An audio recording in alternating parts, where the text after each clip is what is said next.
There was an animated short film uh, that they used to show in movie theaters in the 70s called Bambi Meets Godzilla. And it had, Bambi strolling on the grass, eating her curds and whey. And above, what comes down and smashes it. And this was always a metaphor for the city of Pittsburgh, for airheaded liberalism. Dealey Plaza was construed in the popular imagination of Yinzer Town and the University of Pittsburgh. That's Bambi meets Godzilla. The Philadelphia Inquirer, when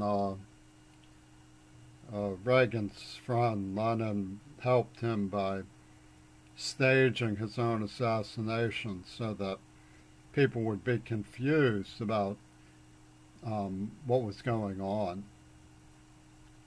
The Philadelphia Inquirer had a cartoon that offended me. It had a bullet outweighing all of these musical notes,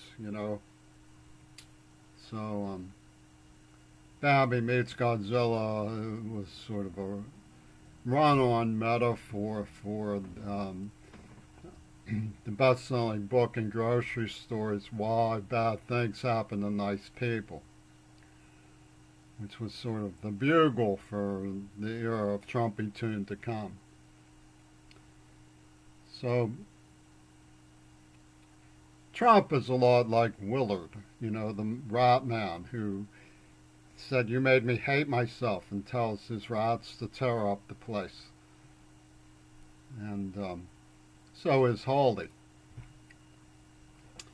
And so is Pittsburgh, particularly the NAACP. There are all these Willard people. White stuff started pouring out of my mouth when they gave me this plaque thing coming out of my ears. Who knows what it's going to lead to.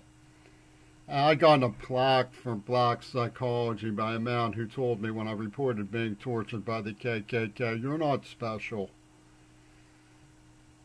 They've been covering up for foundational retardation of extremely grave administrative misconduct by the FAMA at Pitt and CMU, who pulled a semester at sex. They called it glorifying slave bonding between sexually promiscuous at-risk people that mandated death by AIDS. And this bond and bondage and double suicide euphoria was actually planned by Michael Foucault when he went and met with the Ayatollah. Much as Trumpytune has this friendship with Kim, the leader of North Korea, Reagan had something underhanded going with the Ayatollah. He took hostages, and we're in a hostage situation now. They made light of the fact that I was kidnapped and tortured. But as one can see from the flashcards in Seattle and the hyperactive secret society in UW sociology, dialectical UW-ism, that escalated towards nuclear nonviolence in the AIDS attack, and the queers who have bonded so closely through Sherman Alexie with Kim of North Korea. We can see that the hyperactive state of intellectualism from the extremes of the extremes have fused. It's both left and right wing who are behind these atrocities. Very strange, but it comes from Beatlemania. So, I've had experience with some of the people who are of the loopholes and notches in American society that don't really make sense in terms of our justice system. The Filipino war veterans who were cheated of their privilege to have their wives in this country despite their service to us in World War II, or a good example. I met a Filipino man who was obviously in some sort of service, but he was in plain clothes, big, likable fellow. He said, "What do you think I am?" And I said, "Well, you're a bum."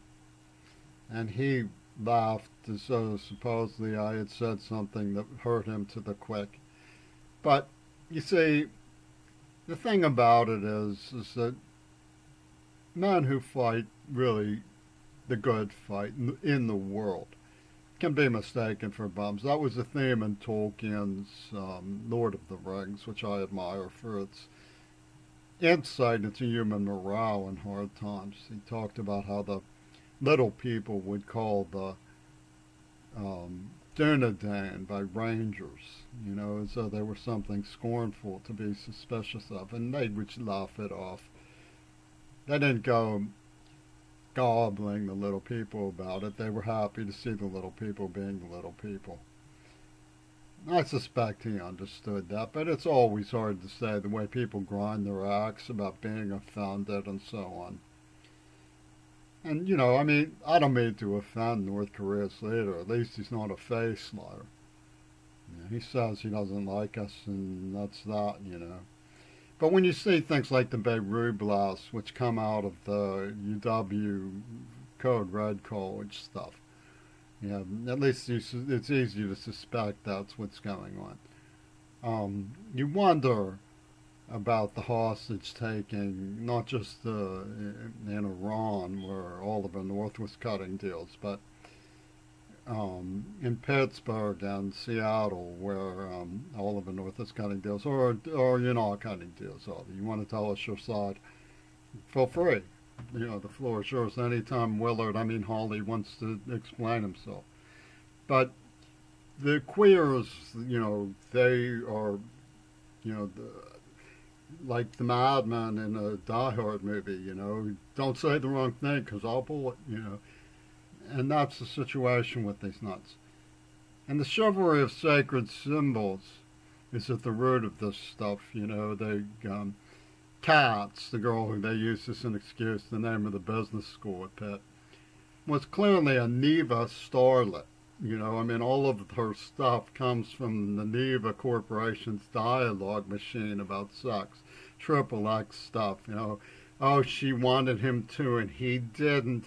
Now he feels so ashamed. He needs to get, you know, Miles Kirshner should hire a girl for him to put on film for the licky chops from the NAACP to earn him his death certificate by announcing his nobility. I mean, this is the sort of on and on stuff that goes through these crazies, you know, while white stuff is pouring from their mouth. That's very typical of Nelson, Harrison, and Proctor. They would say, oh, everybody thinks white means something good. Wait till plaque pours from their mouth. And then Trumpytune.